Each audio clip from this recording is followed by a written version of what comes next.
dari saya, yang dari tadi otak saya itu tidak berhenti adalah bahwa pertanyaan besarnya, kalau ini adalah pembunuhan, kenapa yang dijadikan korban adalah orang-orang yang tidak bersalah, ya kan? Dan kemudian kalau ini adalah kecelakaan, kenapa juga harus nyari motif adalah ini adalah pembunuhan dan mengorbankan lagi orang tidak bersalah? Kalau ini adalah dendam, apakah Aep yang membuat skenario kemudian skenarionya diberikan pada Pak Rudiana? Artinya gini loh, pada saat Pak Rudiana kalut, anaknya meninggal dan mencurigai ada yang membunuh dan pacarnya Vina ada yang memperkosa, kemudian datanglah Aep memberikan informasi bahwa pembunuhnya ini. Pertanyaannya juga, dari mana Aep tahu ada Vina dan Eki itu adalah anak Pak Rudiana dan Eki, Pak? Vinanya adalah pacar. Tahu nggak? Taunya kan dari ini Pak, dari yang polisi yang sering nyusi di situ Pak. Oh, polisi yang nyuci itu Iya. cerita. Nanya ke Aep, emang sering ada yang nongkrong-nongkrong nggak di sini? Oh, Ya ada, bilangnya Aep, bilangnya ada. Katanya. oh, jadi ini diawali cerita ini dari polisi yang biasa Iya. di situ mencurigai. Mencurigai ada yang sering nongkrong-nongkrong di situ nggak? Kata Aep bilang ada. Ah, terus? Nah terus ya sering nongkrong Pak di situ. Nongkrong jam berapa? Ya kadang jam 4, kadang malam, Terus? kadang-kadang ya siang juga ada, bilangnya begitu. Terus? Nah setelah itu ya katanya bilangnya ya udah ntar saya kontak lagi katanya. Nah dari setelah kejadian itu ya Aep kontak-kontakan sama polisi itu ya saya nggak pernah tahu Pak. Enggak, itu polisi nanya anak-anak yang suka nongkrong di situ setelah kejadian Eki meninggal. Iya setelah kejadian Eki meninggal Oh, polisi nyari informasi. nyari informasi doang. Dapatlah kecurigaan terhadap anak-anak yang sudah nongkrong, suka nongkrong. Kemudian nanyalah ke Aep Nanyalah dan ke Aep menjawab. Kemudian dari jawaban itu berubah, kan Aep menjadi mengetahui ada melempar, gimana ceritanya? Nah itu saya kurang tahu Pak kalau positifnya. Cuman saya tahu-taunya skenario itu ya pas lagi di polsek aja itu Pak. Kan ini Aep kan hanya mengetahui Iya. bahwa anak-anak suka nongkrong di Suka situ. nongkrong di situ. Kemudian kenapa Aep menjadi punya otak, dia menyaksikan ada pelemparan, ada pengejaran kan? Pengejaran. Kamu diskenariokan oleh Aep, suruh lihat yang ngejar. Iya. Kamu diskenariokan, Skenario Pak. suruh lihat yang ngejar. Yang ngejar, yang lemparin batu, bawa bambu, Bawa terus bambu. motor berapa orang? Kamu dikasih tahu. Iya kasih tahu. Harus Motor Aep ini. apa Parudiana yang nyuruh? Ya Aep sama Rudiana ya bilang begitu. Masa motor ini itu juga saya kan nggak tahu sama sekali motor juga. Jadi motor-motor itu adalah itu kamu dikasih Dikasih konsepnya begitu. oleh Pak Aep dan Rudiana. Iya. Anak-anak melempar, Anak-anak pakai melempar, batu, pakai bambu. pakai bambu, kemudian motor mengejar. motor mengejar, motornya Vixen Satria ini itu dari sini. Kamu harus nyebutin. Harus nyebutin.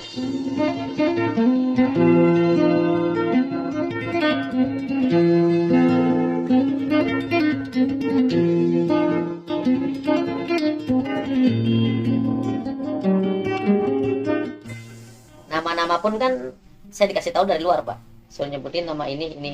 Oh, yang nyebutin nama-nama yang melakukan itu adalah Sufri, Eko, Jaya, Sudirman, terus kemudian Eka, Hadi. Saya jadi ingat semua.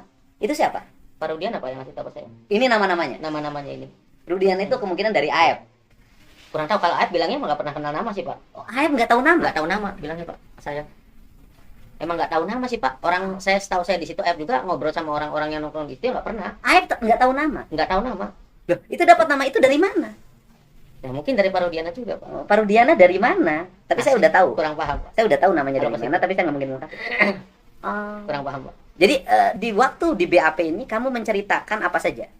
Ya menceritakan itu Pak. Ada pelemparan batu sama di BAP-nya saya itu ngelihat bawa bambu. Bawa bambu, Sama motor ngebut, mengejar. motor mengejar sama pelemparan batu sama motor disebut di BAP saya itu motor Vixen sama Satria kalau nggak salah Pak. Ingat saya. Oh, kamu harus nyebutin motor itu. Iya. Penumpangnya udah tahu. Harus Penumpangnya nggak tahu saya. tahu. Oh, saya nyebut nggak 8 hafal. orang. Nyebut 8 orang nggak? Nyebut cuman tahu segerombolan doang nggak nyebut Segerombolan, orang. tidak nyebut 8 orang. Tidak nyebut. Kalau nama Hadi, nama Peggy, nama Andi keluar dari mulut siapa? Nggak tahu di situ nggak ada soalnya nggak pernah. Oh, di bisa. konsep skenario itu Nggak tidak ada nama Nggak Hadi, Nggak nama itu nggak ada. Nggak ada Hadi, Peggy nggak ada. Nggak ada. Di konsep itu nggak ada. Adanya yang taunya ya itu yang dipidanakan itu yang 8 orang itu. Yang 8 orang itu. Jadi yang 3 itu keluar dari mana nggak tahu, itu Nggak tahu. skenario apa lagi. Nggak tahu. Oh, Nggak sama pernah sekali nggak tahu cerita. ya. Nggak tahu sama sekali. Nah, kemudian ini tuh Aep yang memanfaatkan Ibtu Rudiana, apa Pak Rudiana yang manfaatin Aep? Kalau ke situ saya nggak pernah tahu Pak. Soalnya setelah kejadian kesaksian itu pun setelah 1 minggu saya keluar nggak pernah banyak kontekan Pak. Nggak ada lagi. Nggak ada lagi, saya kontekan pun nggak pernah. HP yang dipakai waktu itu masih ada? Nggak ada Pak. Udah hilang. Udah hilang. Dibuang apa masih ada? Nggak ada sih Pak. Udah hilang. Udah hilang kemana nggak tahu. Tapi kamu punya nomor, masih ingat nggak yang tahun 2016? Nggak ingat sama sekali Pak. Nggak ingat sama. Pernah nyimpen catatan nggak nomor itu di Nggak mana? pernah sama sekali. Atas nama siapa nomor itu? Atas nomor AF, Nomor HP kamu? nomor HP saya atas nama dulu nama asli kan Pak Dede. Oh, nama Dede siapa sih Iya. namanya? Dede Riswanto. Oh, kalau Aep apa? Kurang tahu, saya tahunya AF doang. Aep doang. Jadi Riwasto pakai jenis HP-nya apa? Jenis kartunya zaman itu apa? Simpati, XL?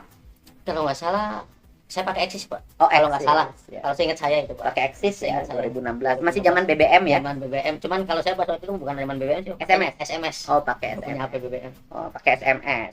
Nah, jadi setelah itu selesai saja. Selesai. Nah, Aep sangat ketika menyampaikan bahwa kamu harus begini-begini, dia sangat lancar ngomongnya. Lancar. Sangat lancar. Lancar. Setelah kejadian kamu udah di BAP, dia ngomong apa ke kamu?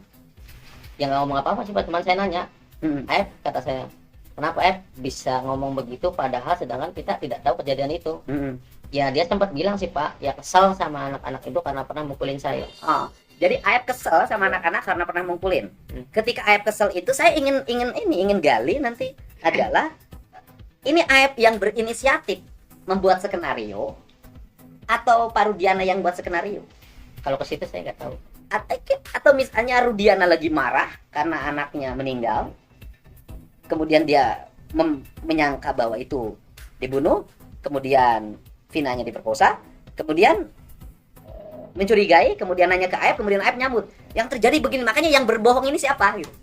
Itu saya nggak. Konsep kebohongan itu dibuat oleh siapa? Kan kalau ketika cerita ke kamu kan dua-duanya yang mengarahkan, tetapi otaknya yang punya otak bahwa ini harus dibuat kebohongan ini siapa? Nah, itu saya nggak, soalnya nggak pernah cerita itu juga. Kan yang jadi pertanyaan itu, anak-anak kan sudah ditahan, kemudian sudah ditangkap kan, anak-anak ini kan sudah ditangkap kan, yang jadi pertanyaan itu, mereka sudah ditangkap, kenapa tiba-tiba harus ada skenario bohong? Waktu penangkapan apakah memang tidak ada alat buktinya, atau konsepnya sudah dibuat sebelum penangkapan? Mungkin bisa jadi konsep sebelum penangkapan Sudah dibuat. Sudah dibuat mungkin. Konsepnya seperti ini. Ya mungkin. Ya kalau konsep sudah buat berarti sudah tahu mereka tidak bersalah dong. Ya mungkin bisa jadi Pak.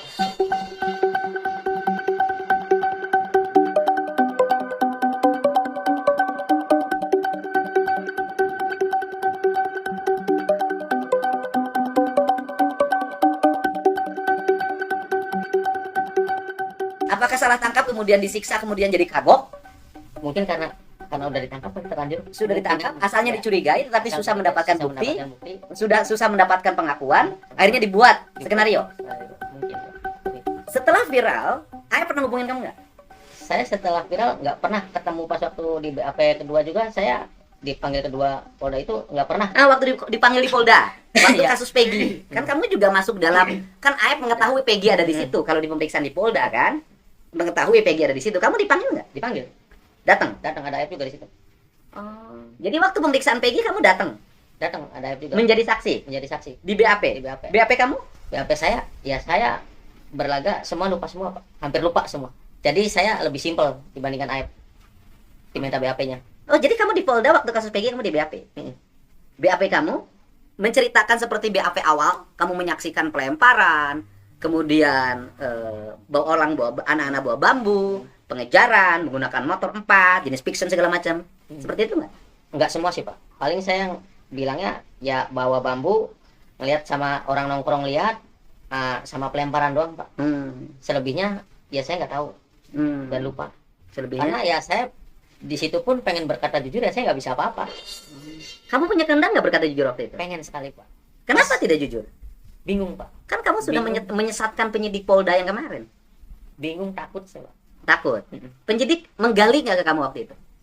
Menggali Pak. Cuman menggali yang pas ke 2016 aja Pak, saksian. Artinya nggak menggali. Kamu bohong nggak penyidik berkata begitu? Enggak sih. Kayak saya nanyanya. Enggak. Saudara berbohong tidak? Enggak. Menggali, kemudian sampai kamu dikejar, kamu jujur nggak? Tidak. Enggak. Jadi hanya formal normatif. Normatif aja. Normatif. Begitu kamu ditanyanya, apakah saudara melihat pada malam itu jam 21.30 ada segerombolan anak-anak melakukan pelemparan, pengejaran?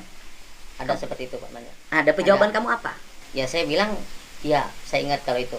Saya ingat. Ya, Jadi kamu masih berbohong dong kemarin kasus ya, Peggy? cuman saya tidak ingin, sebenarnya ingin Pak, jujur kemarin ingin bisa hati kecil saya jujur Pak. Cuman saya nggak bisa berbuat apa-apa Pak di dalam. Dan Aibnya pun kan yang di BAP lama kan lebih lamanya kan Aib Pak. Soalnya kan Aib kan bilang tahu Peggy, mengenali Peggy. Jadi dia yang lebih lama. Saya simpel Pak. Kamu tahu Peggy waktu itu jawab? Nggak tahu sama sekali. Saya pokoknya keterangan saya yang kemarin di BAP itu saya nggak kenal nama-namanya, saya nggak kenal orangnya. Saya pun tidak, bilang kamu tidak kenal nama-namanya, kamu tidak kenal orang-orangnya, kamu hanya melihat pelemparan. Hanya melihat saja. Saya bilangnya begitu. Pertanyaannya hari ini, kamu melihat pelemparan? Tidak. Pelemparan tuh ada nggak? Nggak ada. Orang ngejar memukul pakai bambu ada nggak? Nggak ada Pak. Orang melempar pakai batu nggak ada? Nggak ada. Pengejaran 4 motor dan mengejar Eki dan Vina ada nggak? Nggak ada. Berarti bohong itu. Bohong.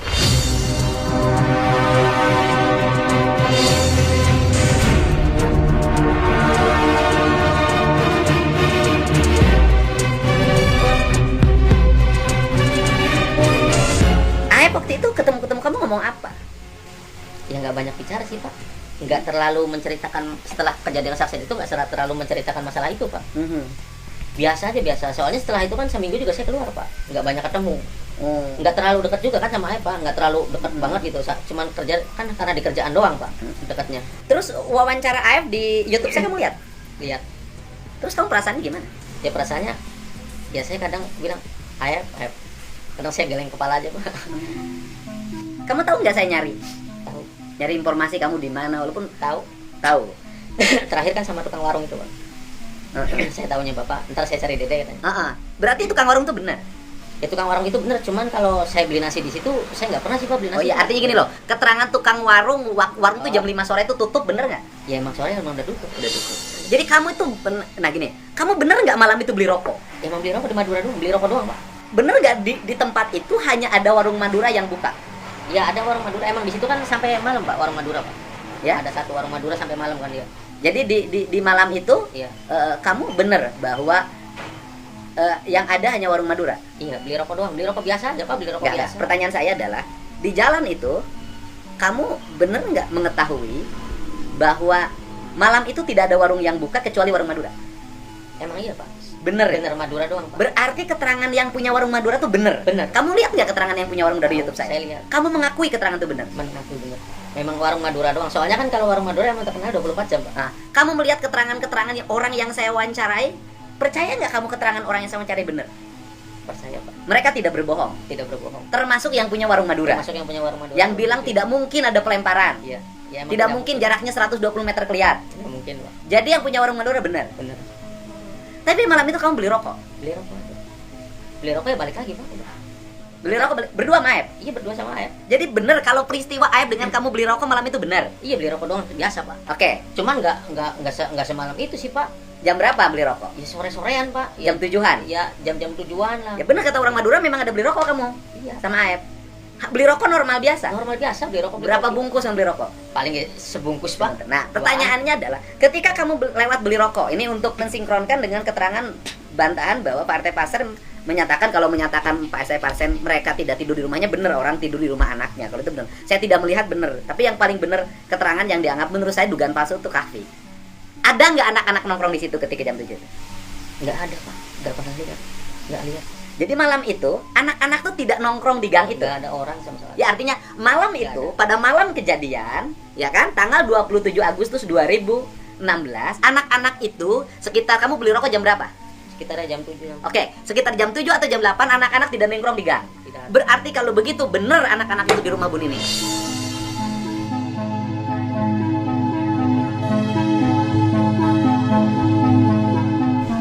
Setelah di rumah Hadi, setelah di rumah Hadi, di rumah anaknya Pak RT Pasar. Saya lagi nyingkronin siapa yang berdusta. Gitu loh, siapa yang berdusta. Jadi nggak ada ya? Nggak ada sama sekali. Jadi malam itu sepi? Sepi Pak malam itu, nggak ada sama sekali. Bahkan saya nggak lihat orang nongkrong sama sekali. Nah, kamu tahu nggak bahwa tuduhan terhadap mereka melakukan pembunuhan dan pemerkosaan di belakang steam tempat kamu kerja? Itu pasti nggak tahu Pak. Iya, itu kan kan kamu tahu kan? Yang di BAP tahu. Kamu tahu di BAP, kamu tahu kan di sidang-sidang, kamu tahu yang di media sosial. Iya, tahu. Mereka melakukan pembunuhan dan pemerkosaan itu di belakang tempat kamu kerja, ya. belakang steam. Belakang steam. Pertanyaan saya, mungkin nggak terjadi pembunuhan pemerkosaan di situ? Ya, kalau pikir sih nggak mungkin sih, Pak. Nggak mungkin, Jauh, kan? Pak. Jauh Dari kan? logika. Dari logika kan? Jauh. Jadi tidak mungkin ada Tidak pembunuhan, mungkin. pemerkosaan di situ. Pembunuhan di situ. Jauh dari logika, Pak. Sekali lagi saya nanya, mungkin nggak terjadi pembunuhan dan pemerkosaan di situ? Tidak mungkin, Pak. Nggak masuk logika. Kalau di situ kan pasti berisik. Berisik pasti, Pak. Berisik motor pun, kalau biasanya anak-anak dari motor kan pada berisik-berisik, Pak. Nggak mungkin. Geng motor rata-rata motor knalpot biasa-biasa kan. Ya kalau mereka dibawa oleh Andi, oleh Dani, dan oleh rombongan itu diperkosa di situ oleh 11 orang loh. Nah kemudian di situ kan berisik. Berisik pasti. Nggak mungkin nggak. Ada menghubungi kamu waktu pemeriksaan oleh Polda pada kasus Peggy Setiawan, kamu dihubungi oleh Parudiana? Enggak. Tidak. Tidak sama sekali. Parudiana tidak menghubungi sama Tidak sekali. sama sekali menghubungi. Nah terus yang ngarahkan kamu untuk berbohong lagi siapa? Tidak ada sih, Pak. Tidak ada. Tidak ada yang mengarahkan saya untuk berbohong, tidak ada sama Jadi sekali. untuk pemeriksaan yang kedua, Pemeriksaan yang kedua, ya penyidik juga bilang kan, ya ini keterangan kamu yang 2016. Ya udah, saya nggak bisa apa-apa. padahal kalau kamu berinisiatif bahwa kamu mencabut udah selesai nih masalahnya.